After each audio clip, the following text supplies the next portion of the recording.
सीतला सस्यश्यामलां मातरं वन्दे मातरं शुभ्रजोत्स्ना पुलकितयामिनी पुल्लकुसुमिता सुमधुरशोभिनी सुहासिनी सुमधुरभाषिणी सुखदां वरदां मातरं वन्दे मातरं वन्दे मातरं. The significance of the day will be revealed to us by Jairaj sir, followed by Avani. Sister Vijay Mary, correspondent of Little Flower Campus. Reverend Sister Shanta Mary, Principal, Little Flower Institutions. And respected teachers and my beloved students.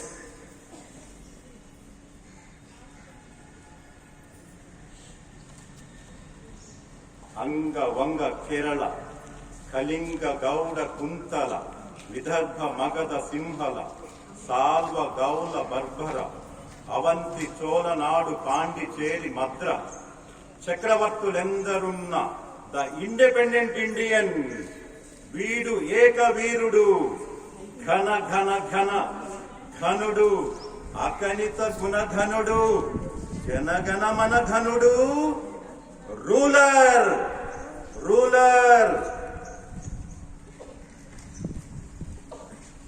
The independent Indian is the ruler. Yes, we the Indians became the ruler of the great India in the year 1950 on this day, 26th January. Yes, the India declared Republic on 26th January 1950. అప్పటి వరకు ఒక లెక్క, ఇప్పటి నుండి ఒక లెక్క. ఎవడు పడితే వాడు రావడానికి పోవడానికి, రూల్స్ చేయడానికి, బ్రేక్ చేయడానికి ఇది పశువుల దొడ్డి కాదు, భారతదేశపు అడ్డ, భారత గడ్డ. మేరా భారత్ మహాన్. Today we gathered here and celebrating 73rd Republic Day of our great India. I, Avani of 9th C and the PM State Board take this privilege to express a few lines on the significance of Republic Day. First and foremost, I wish you all a very happy Republic Day. Republic Day commemorates the spirit of independence and individual in India. 26th January was chosen as the day to announce India becoming a republic year in 1930, and on the same day, the Indian National Congress denounced colonial rule and proclaimed Purna Swaraj, complete freedom from the British, while India gained independence from the British in 1947, but it was not until 26 January 1950 that the Constitution came into effect and India became a sovereign state, declaring it as Republic. Every year, the celebrations marking the day, military and cultural. This day is celebrated with much joy all over the India. By the defense forest and the showcase at Rajpath, the Indian flag is hoisted all over the country. The Prime Minister of India pays homage to the brave souls who lost their lives in a war. And most importantly, let's not forget that we are blessed to call as India a republic nation. Great truthfulness, real knowledge, bravery, devotion to rightness, efficiency, and power to sacrifice. The merits sustain the nation. Let us all strive to attain our rights and remove all the social barriers in our society. Let us make our nation a peaceful and happy place to live in. Thank you for giving me this precious opportunity. And once again, I wish you all a very happy Republic Day. Democracy and republic is to a nation what maternity is to a woman. తల్లి మాతృత్వంతో ఎంతో ఆనందిస్తుందో ఒక దేశం సార్వభౌమత్వాన్ని తన యొక్క రాజ్యాంగం రూపొందించుకున్నప్పుడే చాలా ఆనందంగా ముందుకు వెళ్తుంది. అలాంటి రాజ్యాంగాన్ని రూపొందించిన సందర్భంగా మన దేశం యొక్క సార్వభౌమత్వాన్ని మనం ఇప్పుడు జెండాని ఆవిష్కరించుకుంటూ ఆనందాన్ని అందరితో పంచుకుందాం. After hoisting the flag, let us not clap our hands, let us salute and sing the national anthem. I request Reverend Sister Shanta Mary, our headmistress, to come forward to hoist the national flag. Please do come forward to assist sisters.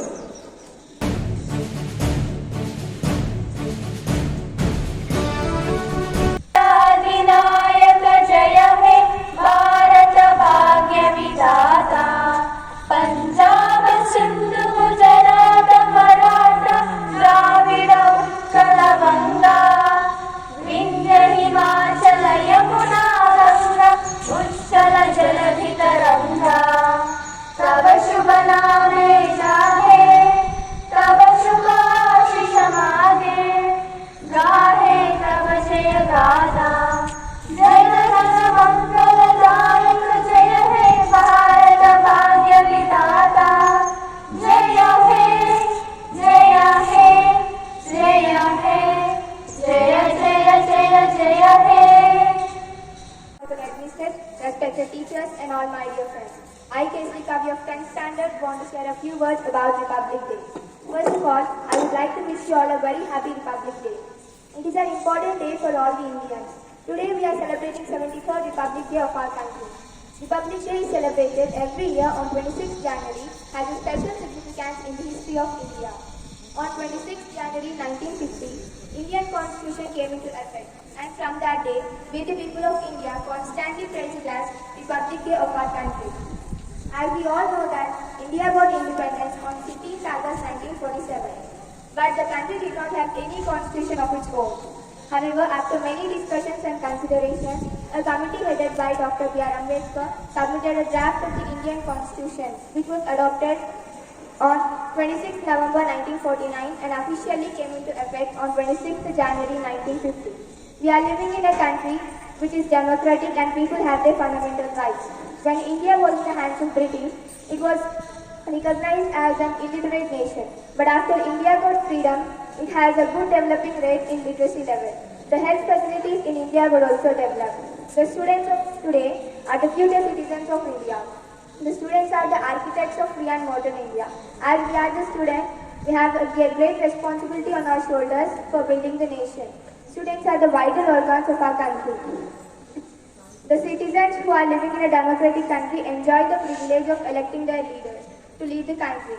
Although there has been a lot of improvement till now, it could also be said that we have been facing a few problems such as pollution, poverty, unemployment, etc. One thing we all can do is to promise each other that we would become a better version of ourselves so that we can contribute ourselves to solving all these problems and make our nation a better place. Thank you. ఏ ఒక్క దేశం శాంతి మంత్రాన్ని వినిపించింది పరాయి మూకలు ఎగబడుతుంటే ఫలాలని తెగ దోచుకు తింటే ఆ ఒకే ఒక్క దేశం పౌరుషాలను రగిలించింది పోరాటాలకు సిగొలిపింది బానిస సంఖ్యల గల్లున పెంచి స్వరాజ్యాన్ని సాధించింది స్వతంత్రాన్ని అందించింది సలాం ఇండియా సలాం ఇండియా సలాం India. We have our little thoughts to express their happiness and to make us happy on this great occasion. Let's all invite our little thoughts to London देखा, पेरिस देखा, लंदन देखा, Paris देखा और देखा Japan. Michael देखा, Elvis देखा, सब देखा मेरी जान। सारे जग में कहीं नहीं है दूसरा हिंदुस्तान, दूसरा हिंदुस्तान, दूसरा हिंदुस्तान।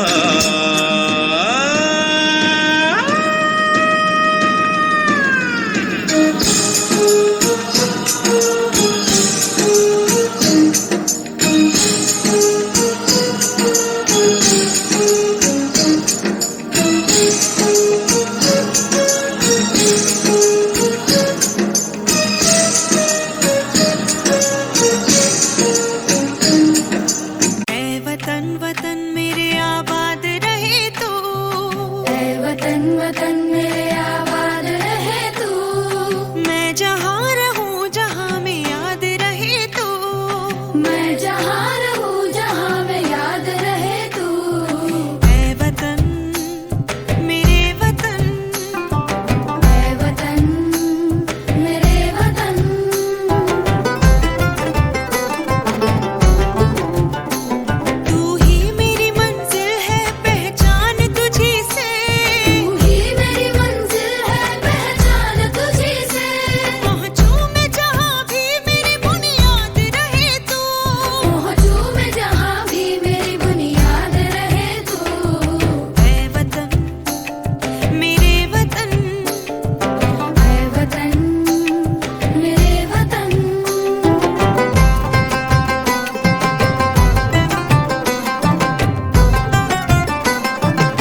రండి ఓ బాలులార బండి బయలుదేర ఇక జెండా ఎగురవేర రండి ఓ బాలులార బండి బయలుదేర ఇక జెండా ఎగురవేర రివ్వు రివ్వున సాగిపోయే రంగు రంగుల జెండా మన రంగు రంగుల జెండా కాషాయ రంగుల త్యాగానికి గుర్తురా కాషాయ రంగుల త్యాగానికి గుర్తురా తెల్లని రంగుల శాంతానికి గుర్తురా తెల్లని రంగుల శాంతానికి గుర్తురా రండి ఓ బాలులార బండి బయలుదేర ఇక జెండా ఎగురవేర రివ్వు రివ్వున సాగిపోయే రంగు రంగుల జెండా మన రంగు రంగుల జెండా ఆకుపచ్చ రంగుల శౌర్యానికి గుర్తురా ఆకుపచ్చ రంగుల శౌర్యానికి గుర్తురా అశోక ధర్మ చక్రము ధర్మానికి గుర్తురా అశోక ధర్మ చక్రము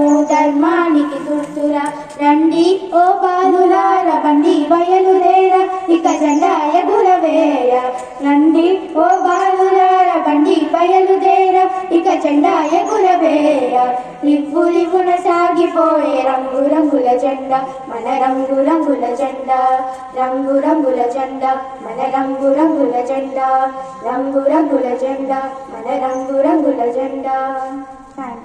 విజయనగర రాజ్యాన్ని సువర్ణ యుగంగా మార్చిన చక్రవర్తులలో గొప్పవాడైన శ్రీకృష్ణదేవరాయలు ఒకానొక సందర్భంలో ఈ విధంగా ప్రస్తావించారు. తనకు మాతృభాష కన్నా ఎక్కువగా తెలుగు భాషను అభిమానించి చివరికి ఈ విధంగా పలుకుతున్నారు. దేశ భాషలందు తెలుగు లెస్స. అంత ఘనమైన భాషలో మన దేశ యొక్క గణతంత్ర కీర్తిని, మన యొక్క రాజ్యాంగం యొక్క ఔన్నత్యాన్ని మన ముందుకి తీసుకొస్తుంది అక్షయ ఫ్రమ్ 10th A. ప్రధానోపాధ్యాయులకు, ఇక్కడ వేదికపై చేసిన ముఖ్య అతిథులకు, ఉపాధ్యాయునిలకు ముందుగా నా హృదయపూర్వక నమస్కారములు. అలాగే నా తోటి విద్యార్థులకు 73వ గణతంత్ర దినోత్సవ శుభాకాంక్షలు. ముఖ్యంగా ఈ రోజు ఉపన్యాసంలో నేను మీతో ఏం పంచుకోబోతున్నాను అంటే, అసలు ఈ గణతంత్ర దినోత్సవం అంటే ఏమిటి, ఎందుకు జరుపుకుంటాము, దీని యొక్క ప్రాముఖ్యత ఏంటి అన్న మొదలగు విషయాలు మీతో పంచుకోబోతున్నాను. గణతంత్రం అంటే బ్రిటిష్ వారి కింద బందీలుగా కాకుండా మనకు మనం స్వాతంత్రంగా బ్రతకడం. అయితే ఈ స్వాతంత్రం వచ్చిన తర్వాత కూడా మనకు సరైన పాలనా విధానం కానీ, చట్టాలు కానీ, న్యాయాలు కానీ, రాజ్యాంగాలు లేవు. మనం ఎలా బ్రతకాలో, వేటిని అనుసరించాలో, ఎవరితో ఎలా వెలగాలో, మనకు ఎలాంటి హక్కులు ఉన్నాయో తెలియజేసే ఎలాంటి చట్టాలు కానీ, రాజ్యాంగాలు కానీ అప్పటి వరకు ఆమోదం జరగలేదు. ఎందరో గొప్ప మహానుభావులు రాజ్యాంగ నిర్మాణానికి దిశగా అడుగులు వేశారు. ఈ గొప్ప మేధావులు కలిసి ప్రపంచ నలుమూలల సందర్శించి, దేశ విదేశాలు తిరిగి, విదేశాల రాజ్యాంగాలు, చట్టాలను పరిశీలించి, అందులో నుంచి కొన్ని అంశాలను పరిగణలోకి తీసుకొని మన భారత రాజ్యాంగాన్ని లిఖితపూర్వకంగా రచించారు. మన భారతదేశం ప్రపంచంలోకెల్లా అతిపెద్ద ప్రజాస్వామ్య దేశం. ఈ రాజ్యాంగాన్ని రచించడంలో doctor BR Ambedkar, doctor Rajendra Prasad గారు కీలక పాత్ర పోషించారు. డాక్టర్ బిఆర్ అంబేద్కర్ గారికి ముసాయిదీ కమిటీని అప్పగించారు. ఈ లిఖితపూర్వక రాజ్యాంగాన్ని పూర్తి చేయడానికి 2 సంవత్సరాల 11 నెలల 18 రోజుల సమయం పట్టింది. అయితే 1949 నవంబర్ 26వ తేదీన రాజ్యాంగ సభ ఆమోదించినప్పటికీ 1950 జనవరి 26వ తేదీన ఉదయం 10 గంటల 18 నిమిషాల నుండి 395 అధికరణలు, 22 భాగాలు, 9 షెడ్యూళ్లుగా భారత రాజ్యాంగం అమల్లోకి వచ్చింది. భారత రాజ్యాంగంపై ఉండే రాజ్యాంగ జాతీయ చిహ్నాన్ని ఉత్తరప్రదేశ్లోని సారనాథ్ స్తూపాలోని అశోక చక్రం నుంచి తీసుకోవడం జరిగింది. అలాగే అందులో ఉండే 4 సింహాలు, గుర్రాలు, ఎద్దులతో పాటు అశోక చక్రంలో సత్యమేవ జయతే అను అక్షరాలను కలిపి భారత రాజ్యాంగం 1950 జనవరి 26వ తేదీన ఆమోదించడం జరిగింది. భారతదేశం తనకంటూ స్వతంత్రంగా రూపుదిద్దుకున్న రాజ్యాంగం నుంచి గణతంత్ర దినోత్సవం ఏర్పడింది. ఈ రోజు మనం ఏ విషయంలోనైనా స్వాతంత్రంగా మాట్లాడగలుగుతున్నాము, అందరితో సమానంగా జీవించగలుగుతున్నాము, భావ్య వ్యక్తీకరణ, నచ్చిన మతాన్ని ఎంచుకోగలుగుతున్నాము. రిజర్వేషన్, ఆస్తి హక్కు, అందరికీ సమాన విద్య, న్యాయం, లింగ, కుల, మత, వర్గ భేదాలు లేకుండా స్వాతంత్రంగా, సమానంగా, స్వేచ్ఛగా మనకు నచ్చినట్టు నిర్ణయాలు తీసుకోగలుగుతున్నాము. అంటే దీనికి కారణం ఈ రాజ్యాంగం. ఇంతటి గొప్ప సభలో నాకు ప్రసంగించేందుకు అవకాశం ఇచ్చిన మా ప్రధానోపాధ్యాయురాలు గారికి మరియు మా ఉపాధ్యాయురాలు గారికి నా హృదయపూర్వక నమస్కారాలు తెలియజేస్తూ నా ప్రసంగాన్ని ఇంతటితో ముగిస్తున్నాను. జై హింద్. ఏ ఒక్క దేశం ఓంకారమై నదించింది, ఒకే ఒక్క దేశం శాంతి మంత్రాన్ని వినిపించింది. పరాయి మూకలు ఎగబడుతుంటే ఫలాలనే తెగ దోచుకు తింటే ఆ ఒకే ఒక్క దేశం పౌరుషత్వాలను రగిలించింది. పోరాటాలకు సిగొలిపింది, బానిస సంఖ్యల బల్లున తెంచి స్వరాజ్యాన్ని సాధించింది, స్వతంత్రాన్ని అందించింది. సలాం ఇండియా, సలాం ఇండియా, సలాం ఇండియా, సలాం ఇండియా. తక్కిన జాతులు అక్షర జ్ఞానం నెరుగని రోజుల్లో ఇక్కడ మాత్రము ఆత్మ జ్ఞానపు జ్యోతులు నింపింది. తక్కిన వారికి వ్యాధుల వేదన తప్పని కాలంలో ఇక్కడ మాత్రము ఆయుర్వేదపు దీవెన కురిపించింది. గణితానికి మరి సున్నానిచ్చిన ఘనత తనదే, గ్రహణాలను తేదీలతో చెప్పిన చరిత తనదే. రోదసిలో గణ లక్ష్యాలన్నీ లీలగా ఛేదించిన రోజు ఖురాను, బైబుల్, గీతల బోధలు పాటించింది. సలాం ఇండియా, సలాం ఇండియా, సలాం ఇండియా, సలాం ఇండియా. నీటిని, మట్టిని, చెట్టుని, పుట్టని తల్లిగా తలచింది. కంకర కంకర శంకరుడైనను భావన నేర్పింది. వారని వీరని ఎంచక మనిషికి ప్రేమని పంచింది. ఎక్కడ నుంచొచ్చారని అడగక హక్కున చేర్చుకుంది. అలుసుగా చూసి ఆక్రమణలకై పాల్పడుతూ ఉంటే, శతాబ్దాల తన సహనాన్ని ఇంకా పరీక్షిస్తూ ఉంటే, సత్యాహింసలు ఆయుధాలుగా సమరం సాగించింది. సత్యాగ్రహమే యుద్ధ వ్యూహమై విజయం సాధించింది. సలాం ఇండియా, సలాం ఇండియా, సలాం ఇండియా, సలాం ఇండియా. అందరినీ మన దేశం హక్కున చేర్చుకుంది, చేర్చుకుంటూనే ఉంది, ఎప్పటికీ చేర్చుకుంటుంది కూడా, ఎవరిని విస్మరించదు. పాట యొక్క అర్థాన్ని మనం అందరం మనస్ఫూర్తిగా ఆస్వాదించినందుకు let us all thank the children for their beautiful song. Give me blood, I shall give you freedom. Do you know who pronounced these words? Give me blood, I shall give you freedom. These words were pronounced by Subhash Chandra Bose. This Republic Day is very significant for us because we celebrate 125th birth anniversary of Subhash Chandra Bose. Just 3 days back we had celebrated 125th birth anniversary of Subhash Chandra Bose. Let us invite our Subhash Chandra Bose. Good morning to respected headmisters, teachers and all my dear friends. I, Tanuja of 10th standard, would like to give a speech on Subhash Chandra Bose. Subhash Chandra Bose was a great freedom fighter and one of the causes to the Indian freedom. Subhash Chandra Bose was popularly known as Netaji. He was born on 23rd January 1897 in Cuttack, Odisha. Passed away on 18th August 1945. He was only 48 years of age when he passed away. His father was Jankinath Bose and mother was Prabhavati Devi. He was 9th child among 14 children of his parents. He was an incredible pioneer and Indian patriot who battled bravely and amid World War II for the independence of India from British standards. He was pioneer of radical juvenile and wing of Indian National Congress amid the 1930s. He became Congress president in 1938. He was a complete freedom warrior of India who fights a great deal and inspired many individuals to include in independence fight.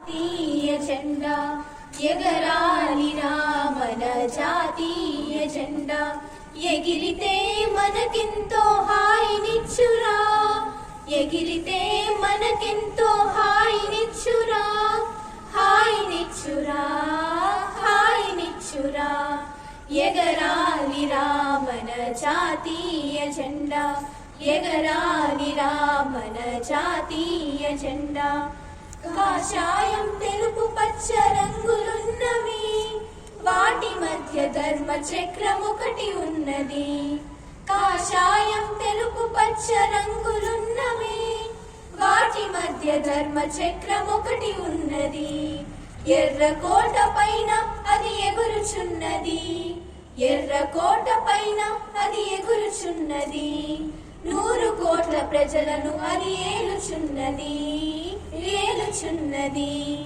ఎగరాలిరా మన జాతీయ జెండా ఎగరాలిరా మన జాతీయ జెండా ఆంగ్లేయులు ఏనాడో తొలగిపోయరా భారతీయులేనాడో దేశమేలెరా ఆంగ్లేయులు ఏనాడో తొలగిపోయరా భారతీయులేనాడో దేశమేలెరా సమతత్వము సమభావము చాటి చెప్పెరా సమతత్వము సమభావము చాటి చెప్పెరా సమజీవన అడుగులలో సాగిపొమ్మురా సాగిపొమ్మురా ఎగరాలిరా మన జాతీయ జెండా ఎగరాలిరా మన జాతీయ జెండా ఎగిరితే మనకెంతో హాయినిచ్చురా ఎగిరితే మనకెంతో హాయినిచ్చురా హాయినిచ్చురా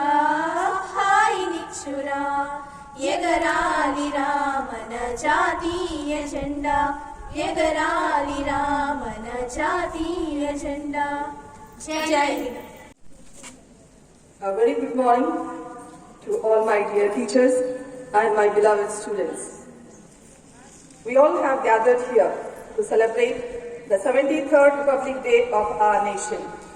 This is a great and auspicious occasion for all of us. We should pray to God for the development and prosperity of our nation. As we have been hearing what Republic means, it is the supreme power of the people living in the country, and only the people have the right to choose their representatives as political leaders to lead the country in the right direction. Therefore, India is a republic country where the people choose their leaders. Let us celebrate this special occasion by remembering Dr. Ambedkar and all those who gave India such a strong constitution. The constitution of a country is the backbone of a country, and we must be thankful that India has such a powerful constitution. Though India has achieved great heights, yet it is plagued with certain social evils which are the hindrances for the development of the nation. And we need to uproot these evils and clear the path so that we can smoothly march ahead. We need to take the true spirit from our national tricolor flag and strive to achieve our desire for building a stronger and healthier nation.